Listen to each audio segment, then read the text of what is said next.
Life time science நேர்களுக்கு வணக்கங்க. இப்போ ரிஷப ராசியில் ஒருத்தவங்க பிறந்திருக்காங்க. ரிஷப ராசியில் பிறந்து அவங்களுக்கு கன்னி லக்னமாக அமையுது அப்படின்னு வச்சுக்கலாங்க. இப்போ ராசிப்படி பார்க்கும்போது அவர் கன்னி லக்னத்திற்கு 11 குடையவராக வருவாருங்க. கன்னி லக்னத்திற்கு 11 குடையவராக வந்து அவர் ரிஷபத்தில் இருந்தால் கன்னி லக்னத்திற்கு அன்பது 9வது வீடாக வரும். பாக்கியஸ்தானமான 9ஆம் வீடாக வரும். அப்போ அந்த 9ஆம் வீட்டில் சந்திரன் இருப்பது நல்ல யோக அமைப்பு. இன்னொரு முக்கியமான விஷயம் நம்ம அதில் பார்க்கணும். 11ஆம் அதிபதி 9ஆம் வீட்டில், அதாவது பாக்கியஸ்தானத்தில் யோகமான இடத்துல போய் உச்சமடைகிறது ரொம்ப நல்ல அமைப்புங்க. இது இந்த மாதிரி அமைஞ்சு இப்போ எனக்கு கன்னி லக்னங்க ரிஷப ராசி அப்படின்னாலே அவங்களுக்கு பொதுவாகவே ஒரு விஷயம் புரிஞ்சுக்கணும். கன்னி லக்னத்திற்கு 11ஆம் அதிபதி லக்னாதிபதிக்கு பகையாக இருந்தாலும் அவர் நல்ல நிலைமையில் இருக்கணுங்க. ஏன் அப்படின்னு கேட்டிங்கன்னா அவர் லாபாதிபதிங்க.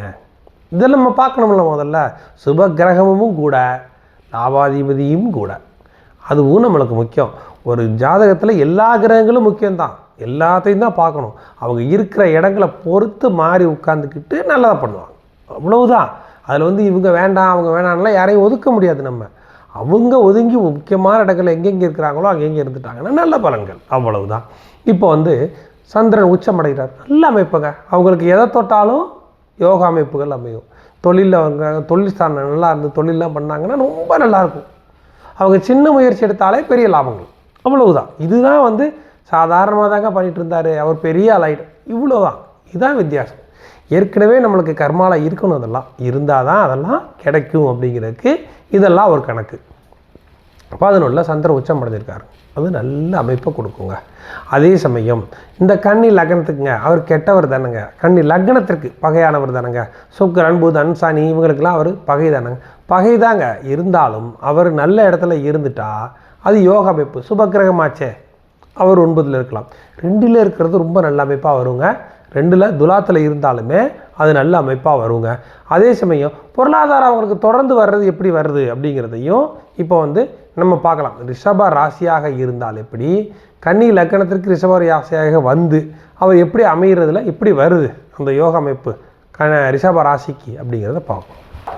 இப்போ பார்த்துக்கோங்க, கன்னி லக்னம் பாருங்கள். கன்னி லக்னத்திற்கு 9ல் சந்திரன், ரிஷப ராசிங்க. லக்னம் கன்னிங்க. இந்த கன்னிக்கு இவர் 11ஆம் அதிபதி. பார்த்துக்கோங்க, சந்திரன் 11ஆம் அதிபதிங்க. 11ஆம் அதிபதிங்கிறது ரொம்ப முக்கியமான ஸ்தானம், நம்ம அதையும் முதல்ல பார்த்துக்கணும்.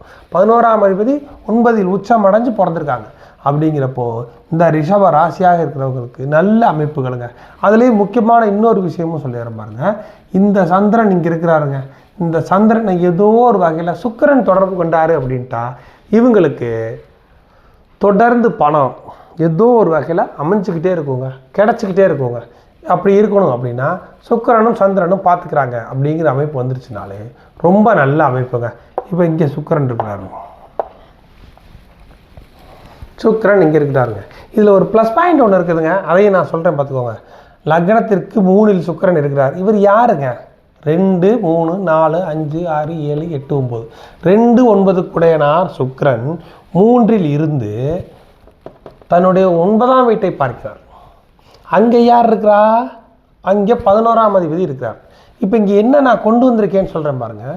2ஆம் வீட்டுக்கு அதிபதியான சுக்கிரனும் 11ஆம் வீட்டுக்கு அதிபதியான சந்திரனும் தொடர்பு, அதாவது பார்த்து கொள்ளணுங்க. இப்போ பார்த்து கொண்டா தான் உங்களுக்கு எப்போவுமே பொருளாதாரம் ஒரு வகையில் வந்துக்கிட்டே இருக்கும். இது எல்லா ஜாதகத்துக்கும் லக்னத்துக்கு தகுந்த மாதிரி வரும். அப்படி வரும்போது இந்த லக்னத்திற்கு சந்திரன் ஒரு முக்கியமான ஆளாக வந்துடுறாருங்கிறத நான் சொல்கிறேன். அப்படி இருக்க இந்த சந்திரனும் சுக்கிரனும் பார்த்துக்கிறாங்க, சூப்பரான அமைப்புங்க. அப்படி பார்க்கும்போது இவங்களுக்கு பொருளாதார தடையே இருக்காது, ரொம்ப நல்ல அமைப்பு. அதே சுக்கிரன் 9ஆம் வீட்டை பார்க்குறதும் 9ஆம் அதிபதி 9ஆம் வீட்டை பார்க்குறது நல்ல யோக அமைப்பு. அதே சமயம் சந்திரனும் நல்ல நிலைமையில் இருக்கும்போது இவங்களுக்கு பொருளாதாரம் எல்லாமே நல்லா அமைஞ்சு. மற்ற கிரகங்களை பொறுத்து மற்றது எப்படி வருது அப்படிங்கிறத நம்ம பார்க்க முடியும். அதே சமயம் இந்த சந்திரன் பொறுத்த மட்டும் இங்கே இருக்கிறது நல்ல அமைப்புங்க.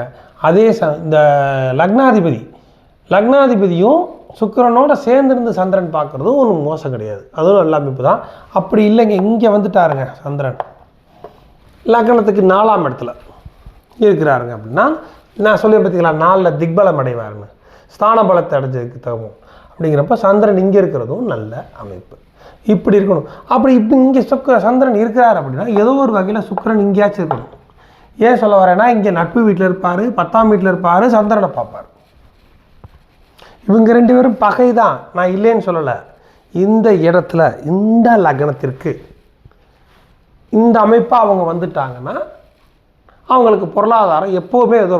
நீங்கள் நல்லா பாருங்கள், எல்லா ஜாதத்துலேயும் பாருங்கள், கன்னி லக்னமாக இருந்து சந்திரனும் சுக்கிரனும் சம்மந்தப்பட்டவங்க எல்லாருக்குமே பொருளாதாரத்தில் பெரிய பிரச்சனையே இருக்காதுங்க. ஏதோ ஒரு வகையில் அவங்களுக்கு பணம் வந்துகிட்டே இருக்கும். இதைத்தான் பார்க்கணும். நம்ம ஒவ்வொரு லக்னத்துக்கு நான் எப்படிங்கிறது நான் சொல்கிறேன். பொதுவாக இந்த லக்னத்துக்கு இப்போ 2 விஷயத்துக்கு 2 வீடு ராசிக்கு சொல்லியிருக்கேன்.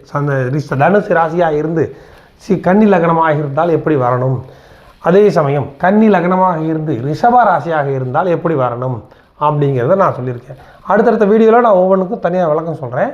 அதே சமயம் இப்போ இங்கே சந்திரனும் சுக்கிரனும் சேர்ந்து இருக்கிறாருங்க அப்படின்னா இதுவும் மோசம் கிடையாது, நல்ல அமைப்பு தான். 9இல் ஆட்சி, அவர் கூட சந்திரன் சேர்ந்திருக்கிறது, அது ஒன்றும் மோசம் கிடையாது. 3ஆம் வீட்டை பார்ப்பார். சந்திரனும் சுக்கிரனும் சேர்றது நல்ல அமைப்பு தான், அதுவும் மோசம். அதை விட இன்னொரு விஷயம் சொல்லிடுறேன் பாருங்க. கன்னி லக்னம் கடக ராசிங்க, செம டாப்புங்க. கன்னி லக்னம் கடக ராசி செம்மையாக இருக்குங்க. கூட செவ்வாயும் சேர்ந்துருக்கிறாருங்க. அஷ்டமாதிபதியாக இருந்தாலும் அவர் வலுப்பெறுகிறார். அஷ்டமாதிபதி 3-8 குடையவராகி இந்த அஷ்டமாதிபதி கெடணும். நான் அடிக்கடி சொல்லி பார்த்தீங்களா, கன்னி லக்னத்துக்கு கெட்டு வலுப்பெறுகிறார். நண்பரோடு சேர்றார். அதி நட்பு போன்ற சந்திரனோடு சேர்றார்.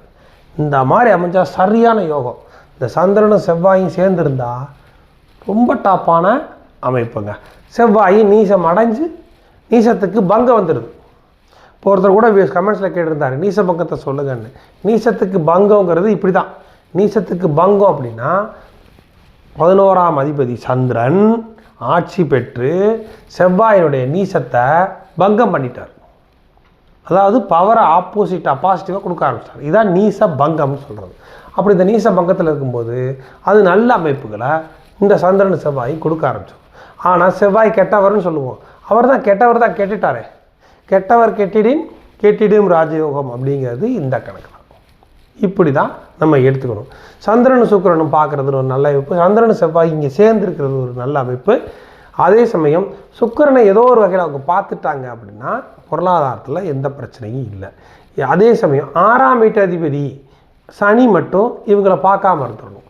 ஏன்னா 5 கூட ஒரு 5ஆம் அதிபதியாக இருந்தாலும் 6ஆம் அதிபதியாக வந்துடுவார். அதான் நம்ம பார்த்துக்கிறோம்.